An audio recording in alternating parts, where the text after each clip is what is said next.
Bonjour et bienvenue dans ces causeries du sport où nous retrouvons Éric Lacroix de nouveau pour parler d'expérience corporelle à l'occasion de ce 6e épisode de cette série. Bonjour Éric Lacroix. Bonjour Christophe. Alors nous avons aujourd'hui un épisode qui va parler de désir mimétique et de lien social dans le sport.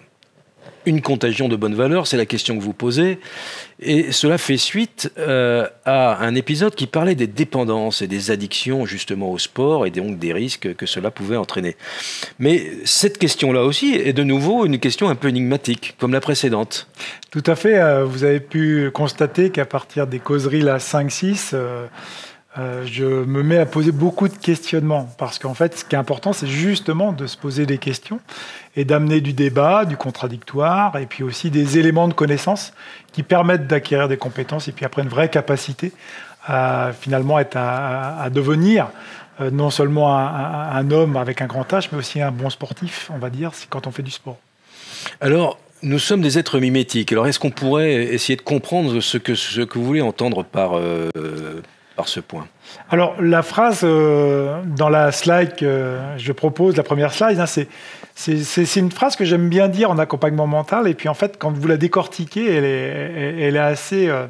elle entraîne beaucoup de problématiques. Nous sommes des êtres mimétiques et sociaux, hein, doués du mouvement, qui produisent des émotions, et qui vont prendre des décisions afin de nous adapter. Donc, en fait, d'abord, là, sur cette discussion qu'on va avoir, sur cette causerie, le mimétisme, c'est quelque chose qui a été découvert il n'y a pas si longtemps par Giacomo Rizzolatti, notamment avec des expériences sur des singes qui mangeaient des bananes. Je ne vais pas tout vous raconter, vous pouvez aller taper, voir justement les neurones miroirs. Et il a découvert en fait ces fameux neurones miroirs. Vous voyez sur le schéma, oui. Vous pouvez voir cette zone-là, c'est-à-dire que dès l'enfance, nous avons finalement ces neurones miroirs en activité. On appelle ça l'apprentissage vicariant, hein, notamment. C'est par mimétisme, on va imiter les autres, mais aussi par mimétisme. Ce qui nous permet aussi, un enfant, un jeune enfant, il va tout faire finalement par mimétisme. Alors donc, justement, ces neurones miroirs, est-ce que ce seraient ces fameux neurones qui permettent l'apprentissage dès la naissance, en fait? Tout à fait. Là, on va parler d'altérité, c'est-à-dire que dès la naissance, notre cerveau se construit. Et il a besoin de se construire, parce on revient sur la discussion d'être vulnérable et d'être fragile. Et donc, grâce à ces neurones miroirs, ça nous permet finalement d'imiter l'autre, de prendre finalement certaines choses et de pouvoir constater s'il y a un danger ou pas aussi, hein, par ces neurones miroirs.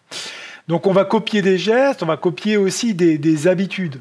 C'est ça aussi qui est très intéressant. C'est-à-dire que finalement, ces zones vont s'allumer dans certaines situations. Et vous le voyez, ce que j'ai mis aussi, c'est-à-dire que la phrase, hein, c'est un transfert d'émotions aussi, d'un individu à l'autre, une sorte d'onde aussi qui peut de proche en proche toucher l'humanité entière. Et quand je mettais finalement dans cette causerie finalement une contagion des bonnes valeurs, si on reprend Antonio Damasio, qui est un neuroscientifique très connu hein, dans le milieu et notamment qui a travaillé sur les émotions, lui, il dit cette phrase très importante qu'il faut apprendre à nourrir les bonnes émotions qui permettent aux humains de prospérer. C'est très important, mais on se rend compte que, et on le verra tout à l'heure, ce versant de l'empathie est fondamental dans les constructions humaines à venir. Donc ce mimétisme naturel, il est présent dans l'apprentissage. Est-ce qu'on l'exploite aussi? Est-ce qu'on peut l'exploiter dans l'apprentissage du sport? Tout à fait. Cette introduction en fait, par le neurone miroir est fondamentale parce qu'on va apprendre aussi le geste, finalement, et je parlais d'apprentissage vicariant, en regardant un petit peu ce que font les autres. On va en prendre et on va le déconstruire, le reconstruire, sur notre pattern corporel, sur finalement notre manière de faire la pratique sportive, mais on va aller apprendre des autres, on va se nourrir des autres, non pas seulement des émotions, mais aussi des gestes. Alors la transmission du maître à disciple dans les pratiques diverses et variées d'ailleurs, hein, que ça peut être aussi bien les sports collectifs que les arts martiaux ou les disciplines comme le trail. J'imagine qu'on regarde forcément un champion pour essayer de s'en inspirer.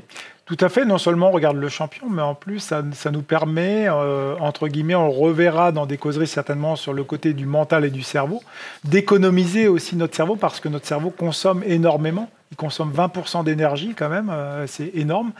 Et donc les neurones miroirs permettent justement ce transfert d'émotions, ce transfert gestuel rapidement. Alors justement, ce transfert d'émotions, est-ce qu'on pourrait développer un peu ce concept? Parce que c'est un peu, là pour le coup, ça doit interroger nos auditeurs. Transfert d'émotions, des ondes qui seraient reçues et donc qui donc mettraient en évidence cette fonction mimétique. Ouais, en fait, ça emmène des points de vue, on va dire, neuroscientifiques, mais aussi psychologiques, même psychanalytiques, sur le désir mimétique. C'est René Girard qui a travaillé énormément dans les années 60. Il a écrit beaucoup sur ce désir mimétique, le désir de vouloir être l'autre, finalement. Et on n'est jamais satisfait. Nous naissons jaloux. Dès notre naissance, nous sommes tous un peu jaloux. Remarquer dans tout ce qu'on fait, etc. Et il a évoqué ce désir d'être jaloux qui pourrait aussi, par contre, devenir être un peu pathologique dans le sens où ça deviendrait être envieux. Et là, on passerait sur la rivalité mimétique. Et donc, René Girard a amené ça à un mime nommé Désir, il a écrit. Puis après, c'est Jean-Michel Gourlian, un autre psychanalyste, qui a travaillé là-dessus, sur la rivalité mimétique. On le voit dans la slide suivante. C'est une question très très importante, non seulement dans le monde qu'on vit actuellement, mais aussi dans le sport. C'est pas de quoi finalement souffrons-nous, c'est souvent de qui. Et on le verra après dans les slides suivantes, mais il y a un désir mimétique d'être un sportif, par exemple. J'aimerais bien ressembler à tel sportif. Dans notre pratique, c'est Kylian Jornet qui nous fait rêver, par exemple, ou une Courtney de Walter qui gagne tout, et il y a une sorte de désir mimétique. Mais qui peut aussi se transformer en rivalité mimétique, c'est-à-dire que quand la personne, on est proche de son niveau, dans le sport, il pourrait y avoir une sorte de destruction de l'autre, c'est-à-dire on voudrait détruire ce qu'il est ou ce qu'il possède, et c'est là où justement la bascule entre le désir mimétique et la rivalité mimétique peut devenir pathologique. C'est-à-dire la rivalité mimétique, c'est aussi vis-à-vis de soi-même, c'est-à-dire de se rendre compte que finalement je voudrais devenir comme ça. La rivalité mimétique, c'est de dire finalement je suis pas si bon que ça, je suis pas bon, et dévaloriser en permanence, c'est une sorte de syndrome de l'imposture dans le sport, par exemple. Et on le voit beaucoup quand on pose des questions à des personnes. Oui, mais moi, je suis pas fort. Moi, je pose des questions en accompagnement mental ou coach sportif. Oui, mais moi, je suis pas aussi fort que toi, etc. Non. Tu as ton niveau à toi et on part sur l'acceptation qu'on a vue dans la causerie précédente. Alors justement, mimétisme et sociaux, nous sommes des êtres mimétiques et sociaux, donc il y a cette partie sociale aussi. J'imagine de qui souffrons-nous, on le retrouve aussi dans les organisations, dans le management des organisations, dans la vie sociale, dans sa vie individuelle, au quotidien. Ce sont des choses un peu générales, ça ne s'applique pas qu'au sport. Tout à fait, c'est valable dans toutes les collectivités. Je pense que ce qu'on revoit, enfin ce qu'on peut observer dans la pratique sportive, on le retrouve, puisque on voit beaucoup de coachs sportifs aller dans des entreprises ou dans des collectivités travailler sur justement cet accompagnement qui n'est plus sportif mais qui est mental. Et on est là-dessus, c'est-à-dire que on est dans un monde compétitif. On l'a vu avec une accélération vraiment énorme, et à un moment donné, il faut savoir décélérer. Et parce que là, la slide suivante, c'est vraiment se comparer aux autres peut nous rendre malheureux aussi. C'est-à-dire qu'on n'est jamais satisfait. On revient sur le circuit dopaminergique qu'on a vu dans la causerie 5. Tout est relié sur le fait qu'on va chercher toujours plus. C'est toujours plus haut, toujours plus fort. C'est la devise des Jeux Olympiques. Plus haut, plus haut, plus fort, plus loin. Mais toujours plus haut, toujours plus loin, toujours plus fort, c'est aussi pathologique. Ça peut devenir pathologique. Donc on le voit bien dans cette slide, c'est-à-dire les sources que je vous ai citées tout à l'heure. Il y a un petit livre qui s'appelle L'altérité de qui souffrez-vous de Jean-Michel Gourlian, qui est vraiment intéressant. Mais aussi cette petite phrase, dis-moi qui tu fréquentes, je te dirai qui tu es, Francis Blanche. Blanche. Voilà, d'un point de vue humour, on retrouve ça. Mais ce qui est très important à signaler, c'est vraiment ces neurones miroirs amènent finalement soit de la sympathie, soit de l'empathie. Et finalement, il y a une forte différence, c'est-à-dire entre voir vraiment ce qui se passe en l'autre, est-ce que l'autre souffre ou pas, et est-ce qu'on est capable de le déceler ou pas. Et finalement, on est plus ou moins de naissance, et aussi dans la construction mémétique, on l'avait vu aussi dans une causerie, on peut devenir plus ou moins empathique ou on peut rester finalement sur le côté sympathique. Je vous donne un exemple, mais par exemple dans les métiers médicaux, si vous avez trop d'empathie, vous ne pouvez pas faire ce métier-là. C'est-à-dire que vous allez voir de la souffrance de l'autre côté, des choses terribles qui vont se passer. Et il faut avoir un degré de sympathie, c'est-à-dire comprendre, mais sans aller dans le versant de comprendre aussi la souffrance, pas être submergé, de se mettre à la place de l'autre. C'est ça les neurones miroirs. Alors vous, en tant que coach sportif, préparateur de compétiteurs, de champions, comment est-ce que vous agissez là-dessus? Parce que finalement, à un moment donné, il faut arriver à déconstruire un petit peu cette question de se comparer aux autres. Il faut accepter que l'autre puisse être meilleur. Il faut accepter que soi-même, on puisse devenir meilleur à un moment ou à un autre.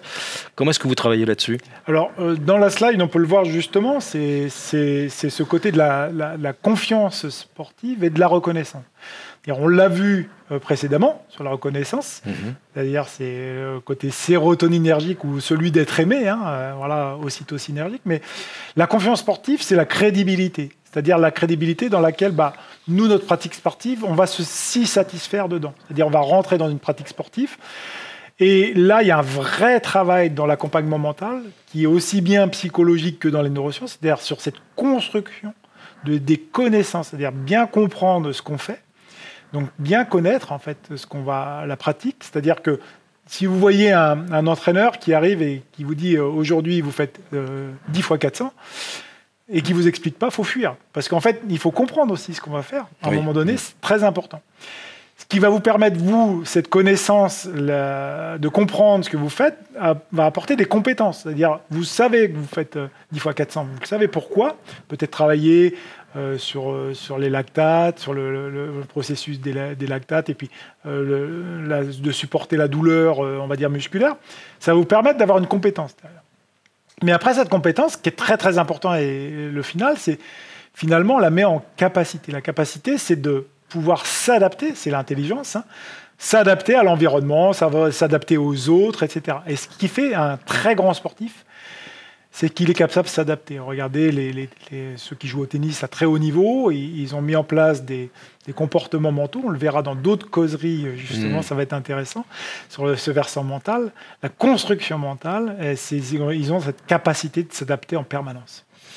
Donc, capacité de s'adapter, capacité aussi à mieux se connaître, j'imagine. C'est-à-dire qu'il y a tout un travail de développement personnel, de compréhension de qui on est, comment on fonctionne, de connaître ses limites aussi, j'imagine. Alors, il y a un travail, effectivement, comme vous le dites, égocentré, mais qui n'est pas le côté égoïste. Vraiment un travail d'introspection à faire pour, justement, pouvoir travailler avec les autres et après pouvoir, justement, aussi être dans un milieu collectif.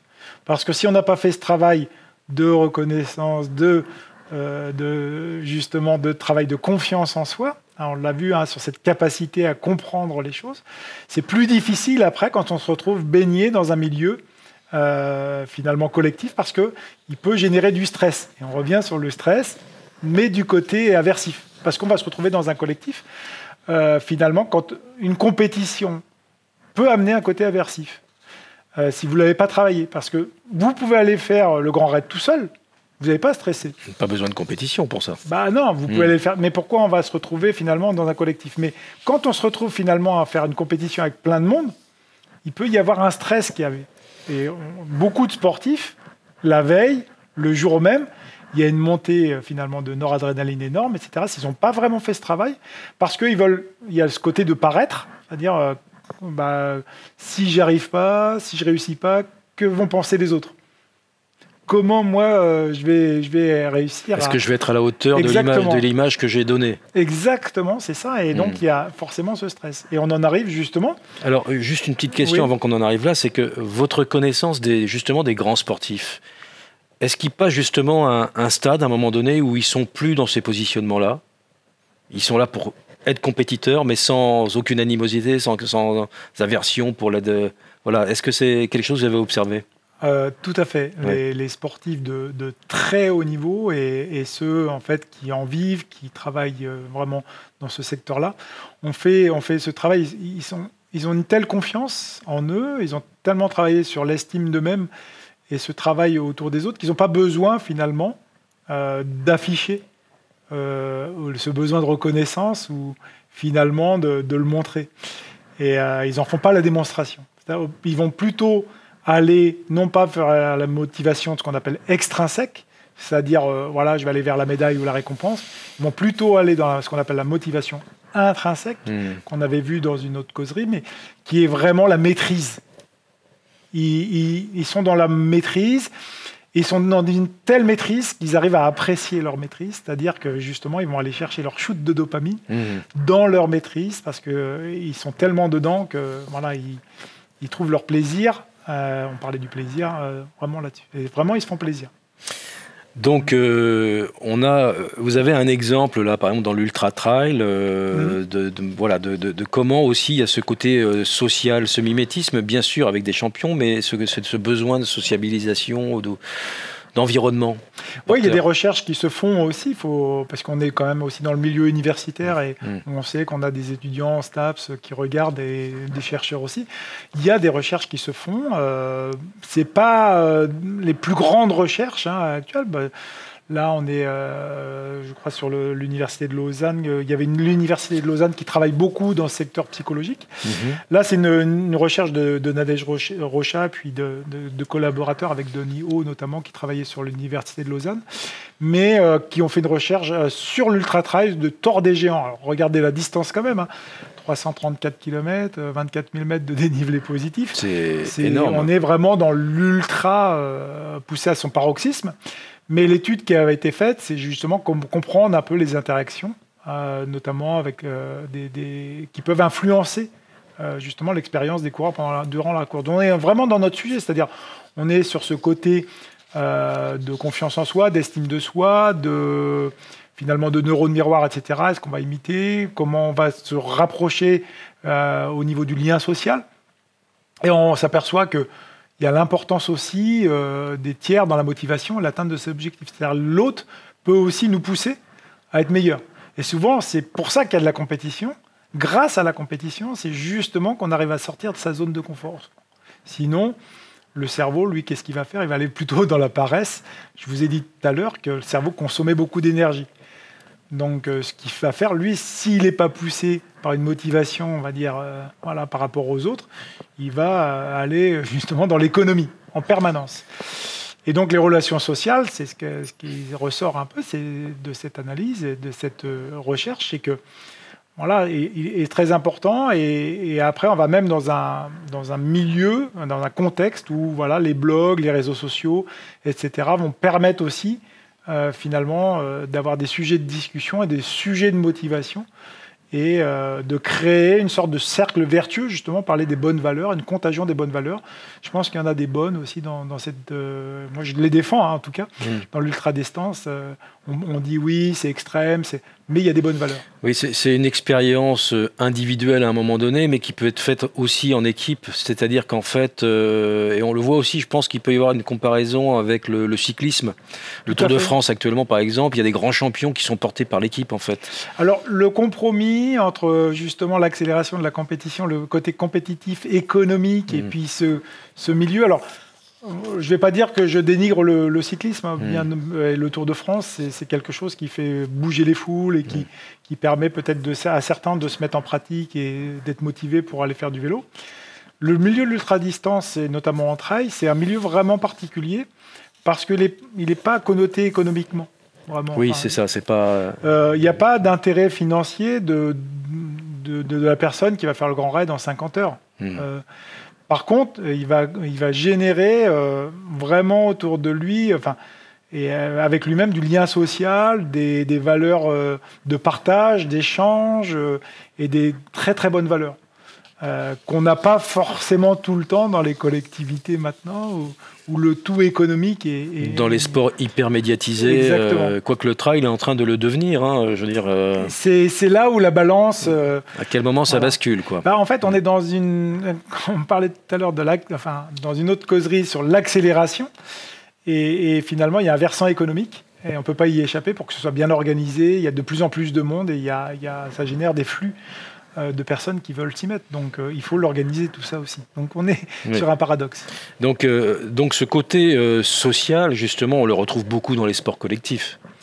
Tout à fait. C'est pour ça que je vous ai mis une petite slide qui évoque, en fait, ces effets psychiques du collectif en compétition sur le sportif. Donc, je dis bien les effets. C'est-à-dire, on a parlé des neurones miroirs, du lien social, des effets qu'ils peuvent avoir sur les sportifs. Mais dans un sport collectif, on parle beaucoup d'équipe, de position, d'interaction, de composition dans les sports co. Et finalement, là, j'ai fait sortir quelques thématiques, mais vous voyez, les questions, on parlait tout à l'heure d'accompagnement mental, et même d'un coach sportif, il doit se poser ces questions. La place de l'équipe, finalement, la place dans l'équipe du joueur, cette notion de leadership, travailler, cette notion de coopération.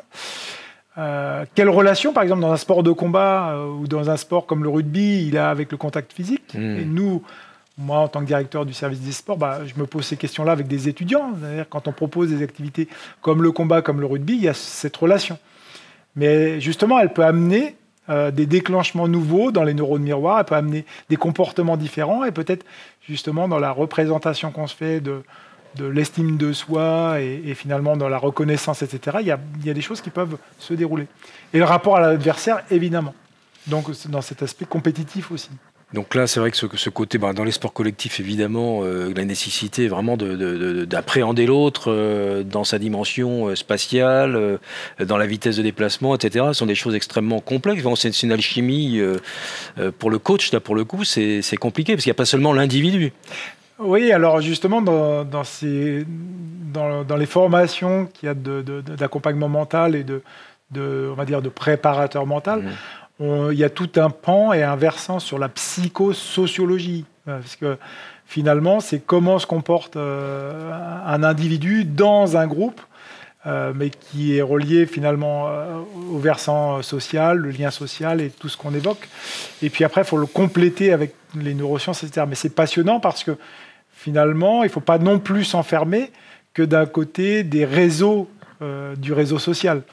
Il y a aussi des choses à comprendre d'un point de vue des ondes, d'un point de vue des neurotransmetteurs, etc. Vous voyez, on peut aller sur différents tableaux qui sont vraiment passionnants et qui sont, je pense, là, l'aboutissement de futures recherches dans l'accompagnement mental des sportifs, notamment dans le sport collectif et individuel aussi.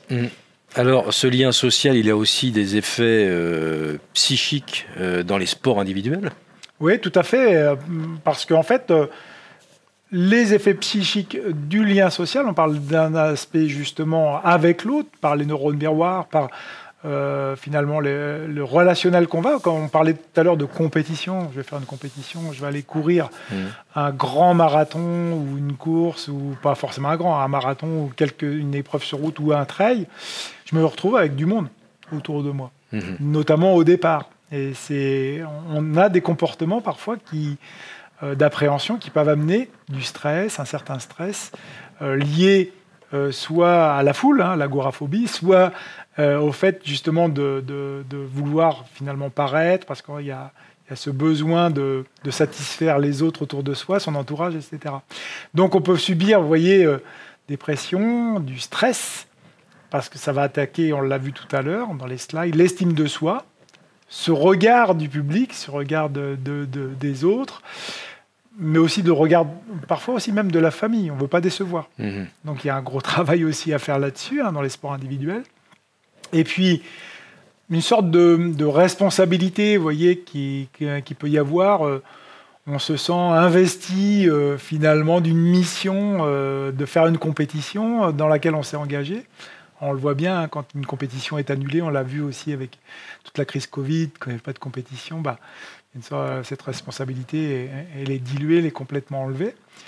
Et puis après, qui va entraîner un rapport à soi. Là, il y a vraiment le travail d'introspection. Vous voyez, donc j'ai listé quelques petites thématiques qui sont pour moi très importantes dans les effets psychiques de ce lien social, d'un point de vue justement sportif et compétitif, il faut le signaler aussi, parce que c'est souvent la compétition qui génère aussi ces comportements. Parce que quand on va faire un travail, quand on va faire un entraînement pour sa santé, les thématiques ne sont pas les mêmes. On a moins de pression. Quand vous allez faire votre footing tous les matins, pour vous, y a peut-être un petit travail sur le côté du paraître, etc., mais qui est quand même limité d'un point de vue sur le lien social de la compétition. Alors Éric Lacroix, le temps, comme à chaque fois, c'est tellement passionnant, passe extrêmement vite. On va revenir peut-être sur la question initiale, désir mimétique et lien social dans le sport, une contagion des bonnes valeurs. Donc revenons sur cette dernière question. Donc finalement, ces bonnes valeurs, si on pouvait les résumer à ce stade, dans le désir mimétique, comment est-ce qu'on les acquiert finalement ? Je reviendrai, je vais vous présenter un petit ouvrage tout à l'heure, c'est François Tadei qui travaille là-dessus et il a écrit « Si nous ». Lui, il dit, il annonce une phrase où c'est assez vaste et il faut aussi aller travailler dessus, c'est penser fractale et agir viral.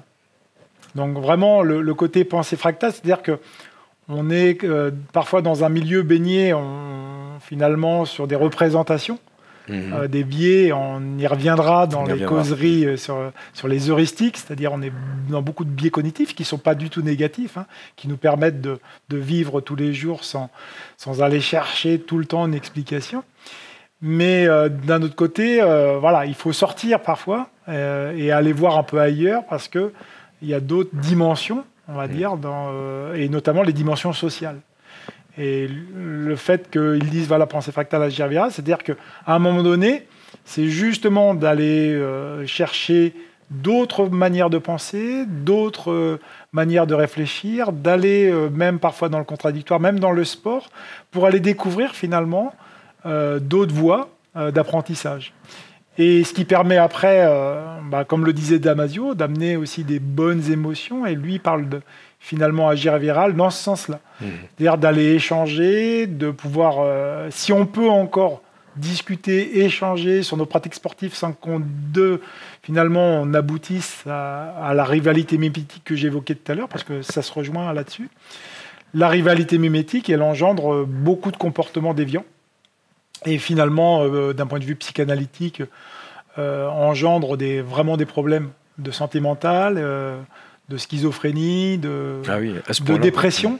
Oui, on peut aussi, à un moment donné, quand vous allez sur des réseaux, que vous voyez que vous ne pouvez pas exister vous-même, le taux de sérotonine baisse, puisque la reconnaissance, vous ne l'avez jamais. Et donc, la sérotonine, c'est l'hormone de la dépression. C'est-à-dire, vous n'en avez plus, c'est une vraie dépression qui peut se produire. Donc, c'est travailler, vous voyez, sur ces flux hormonaux, en essayant aussi de reconnaître parfois aussi le niveau de l'autre. Bravo, de pouvoir féliciter dans le sport, sans que ce soit non plus le côté uniquement très sympathique. Et je lui dis bravo parce que je m'en débarrasse. C'est ce versant aussi de travail de l'empathie qu'il faut aussi parfois travailler aussi dans le sport, parce qu'il n'est pas tout le temps présent. Et partager donc ces fameuses bonnes valeurs communes qui deviennent communes pour le coup. C'est très très important. Moi, en tant que coach sportif et préparateur mental, c'est aussi ce degré éthique. Quand je parle d'éthique, c'est ça, c'est vraiment avoir cette transcendance sur ce code. Ça ne veut pas dire être gentil, c'est-à-dire bienveillant ne veut pas dire exigeant. Moi, je suis un coach bienveillant, mais aussi très exigeant. Et exigeant. Voilà, il faut l'être. Éric Lacroix, merci beaucoup. Comme à chaque occasion, vous ne manquez pas de nous présenter quelques ouvrages. Je sais que vous êtes un fin lecteur, donc merci pour ces suggestions. Ouais, c'est comme un petit rituel. J'en mène toujours trois. Comme voilà, ça permet aussi d'alimenter vos lectures. Alors, celui-ci, on le reverra dans des causeries sur le mental, notamment. C'est Olivier Houdet qui travaille dans l'éducation nationale Et dans l'apprentissage, apprendre à résister, je pense que c'est un sujet intéressant. Pour combattre les biais cognitifs. Exactement. Alors, les combats, alors les biais cognitifs, ils existent, mais c'est le processus d'inhibition un peu de son cerveau pour déconstruire et reconstruire après. Donc, c'est vite lu. Le livre dont je parlais, François Tadei, et si nous, alors c'est vraiment voilà, un livre pour moi qui est au niveau philosophique et puis sociologique très très important et qui justement pensait fractal et agir viral. Mais je vous laisse le découvrir, c'est vraiment un livre intéressant pour regrouper vraiment cet ensemble de cette discussion. Voilà. Et enfin, on n'en a pas beaucoup parlé, mais c'est Marcel Mauss, le sociologue, qui est là. Alain Caillé reprend Marcel Mauss en fait sur le versant de l'extension du domaine du don. C'est-à-dire Marcel Mauss, c'est donner, recevoir, rendre. Et lui, il dit aussi, il ajoute le petit mot demander. Je vous le conseille aussi fortement. C'est ce qu'on appelle le biais de réciprocité, qui me semble fondamental. On parlait des valeurs, on peut terminer là-dessus et essayer de travailler ce biais de réciprocité. Vous verrez que vous allez grandir dans votre vie et vous allez apprendre plein de choses. Ouais. Eh bien, merci beaucoup Éric Lacroix. Donc, cultivons et prenons connaissance de ce biais de réciprocité. Et puis, voilà. Donc, je vous remercie beaucoup pour cette causerie extrêmement intéressante. Donc, rendez-vous pour un prochain épisode très prochainement. Donc, à très bientôt. Merci. Merci Christophe. Et bonne journée à toutes et tous.